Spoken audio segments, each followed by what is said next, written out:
Good morning. Welcome to the Chapel of Awareness beginning lecture series.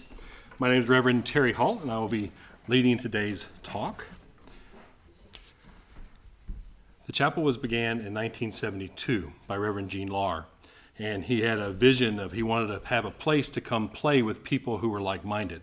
So what he decided to do is create his own chapel because he couldn't find a place to find other people that were like-minded with him. And we happened to have a VIP here. Reverend Tom Emmerich was, what number were you ordained? Do you remember? Number 3 healer. So he was the number 3 healer ordained to the chapel. And I think we've only ordained about 5 or 6 healers, I believe. And I'm minister number 25. So welcome. And I look forward to your review of anything I get inaccurate. So the chapel is not a paper factory. Some places you can go take classes for a year and you become an ordained minister. We don't quite do it that way. We do it a little different way. And we found it works quite well. So this is our first in an 11-week series. And at the end of this 11 weeks, you're going to have an introduction or an understanding of what we feel is a system that works very well to help you live your life and live your life abundantly. It's very simple. It is not nearly as complex as some of the other people say certain of these topics are. And at the same time, we ask you to believe nothing that we say. Information is cheap. Information is easy. If you want to know everything I'm talking about, you can buy the book online. We have a Spiritualist Bible online. It costs about $17. If you're Prime, shipping's free. And you can get all the words. But have you ever noticed in life that having information and having words sometimes don't necessarily give you what you're looking for? At the chapel, our philosophy is we give you all the words, and the words are like the back of your hand. But then we show you how to do it, you practice it, you figure out how to do it yourself, and then you decide whether or not it's a workable system that is right for you and your life. So that's the overall chapel philosophy. I walked through these doors in 1972. I'm sorry. Tom walked through these doors in 1972. I was 1987 and sat kind of back where Dave is. I'm kind of the back row kind of person, but the back row seats were already taken, so I couldn't sit there. And Reverend Eugene C. Lahr, who was the co-founder of the chapel, he actually had a body in a real life, and his co-founder on spirit side was a gentleman named Tao Singh. You will hear both those names quite often. Reverend Lahr said 3 things that had me fall in love with this philosophy, and I did not miss a class. I was supposed to be here for the next 2 years. First thing he said was what I already told you. Don't believe anything I tell you. We're going to show you how to do it. When you figure it out yourself, you'll know if it's right for you. So I said, okay, I can buy not believing anything. Fit my personality quite well. The second thing he said is classes cost $3.50 each. And if for any reason that causes you a financial hardship, come see me, and we will not let money stand between you and getting this information. That is absolutely the same thing we do today. So I said, he doesn't want my money. And because even at $3.50 in 1987, that wasn't too much. We didn't have Starbucks, so we didn't have like a latte in 87. But you could go to McDonald's and get a pretty good lunch for $3.50. But even at that rate, he said, if you can't afford that, we'll work it out with you.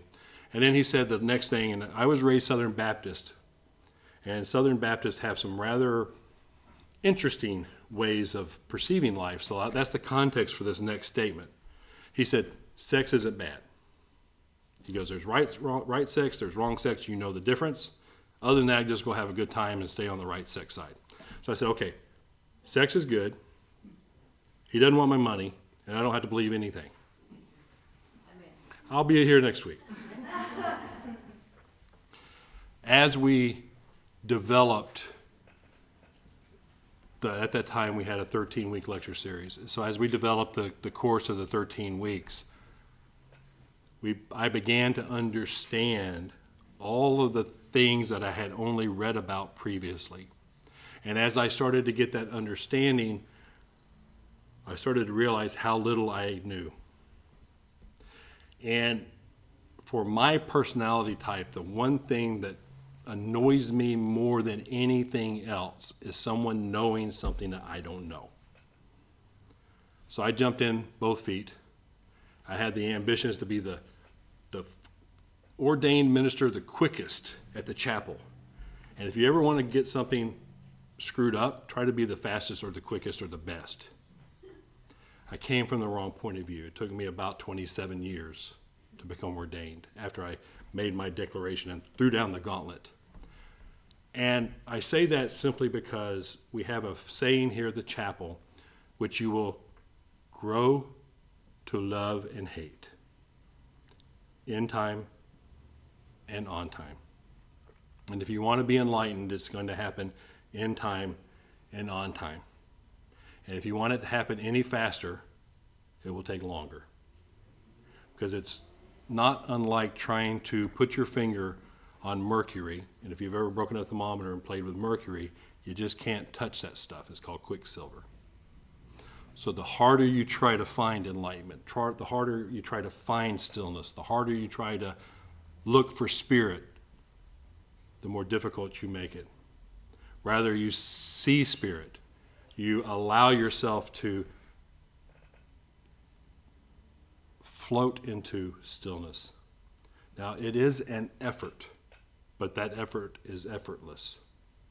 And that's one of those Zen sayings. So your job this next week is to ponder effortless effort. And we have some exercises which will have you be able to do that.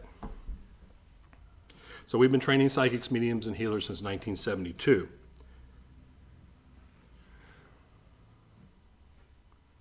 Nothing else about my self-introduction.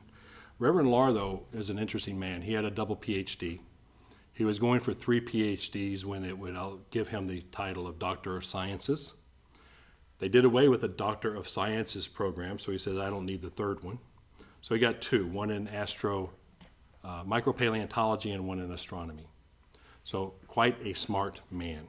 He came at the chapel from a scientific point of view. He did everything using scientific method, and he was very brilliant.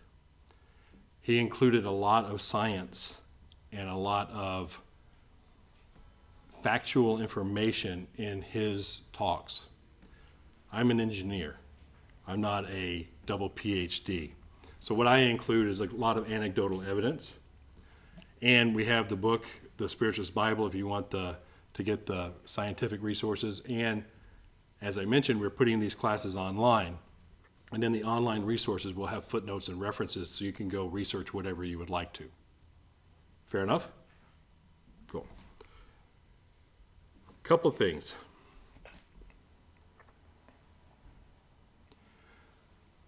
Does anybody feel that life is too busy?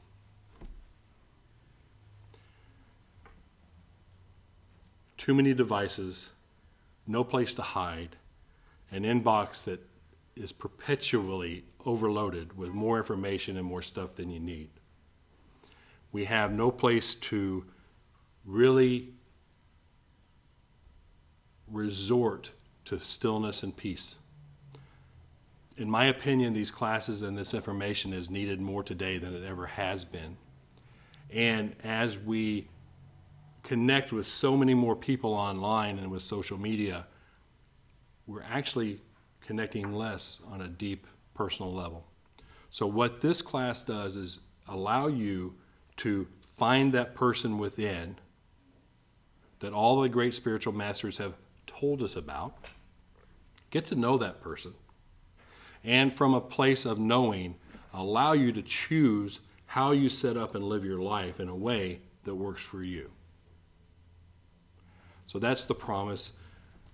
That's what I fell in love with, and the thousands of people who have come through the chapel since 1972. Some come for a short while, some are lifers like me, but we're all here to serve you, and as I like to say, we're on a journey, a separate journey together towards enlightenment. So that's the introduction. As we go forward, if you have any questions, simply raise your hand and I'll get your question, and then I will be repeating the questions for the recording and then answering it. You should have received a piece of paper that says the basic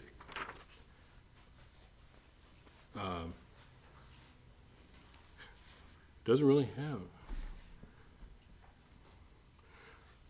So here are the rules for this class. The rules are only in context of our ongoing school. So the Chapel of Awareness is a spiritual and psychic development school which has a end game for some of you to be an ordained minister. And an ordained minister allows you to go outside the walls of this chapel and do all the stuff we do. Ordained healer is a little bit less comprehensive. You can't marry people, you can't bury people, you can't do baby blessings, but you can heal people, which in my opinion that's the hidden secret of the chapel.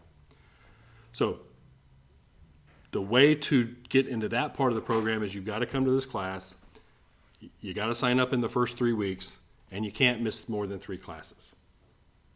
If you do that, so if you attend 8 of the 11, then we invite you to our Tuesday classes, which are our ongoing development classes. In September, I will be offering Tuesday classes in the day from the same time slot from 10 a.m. to noon. So if you're a day student and this is what works for you, we will have ongoing classes on Tuesday days. We haven't got all the policies worked out about the online classes. So in the past, it used to be if you missed a class, you had to buy the CD. But now it's probably going to be if you missed a class, you got to you got to listen to it online. But we don't know that yet because it's too new and we're kind of making this up as we go. Costs are $8 a class. We also offer, if you want to pay for the entire series, you can pay $75, and that includes access to the online classes during the time of the lectures. In addition, if you have any type of financial hardship, there is a place where you can mark a scholarship, and we gladly grant you the scholarship. No personal recording equipment of any type is allowed. All the materials are copyrighted Chapel of Awareness. And we ultimately require you to keep 2 notebooks, one for your personal awareness and your personal development, and one for your psychic and your spiritual development. Going back, the one mistake I made in my classes is I did not take that as the gift that it was. I've had more psychic experiences than the average person, most of which happened only in my mind, and I've probably forgotten more than most people have had. So if you want to do yourself the number one favor, keep a daily journal. Even if all you do in your daily journal is put, got nothing, life's hard, date it with a year, because I got journals out there that say March 3rd. But what year? Because I'm like a squirrel with journals. I got them all over the place. So date them with a year and write down just a couple of words. It's invaluable as you mark your progress over time. And the last, housekeeping. We do not allow food or drink in the chapel. You can bring water in closed containers. So that's the last one. Any questions about the house rules?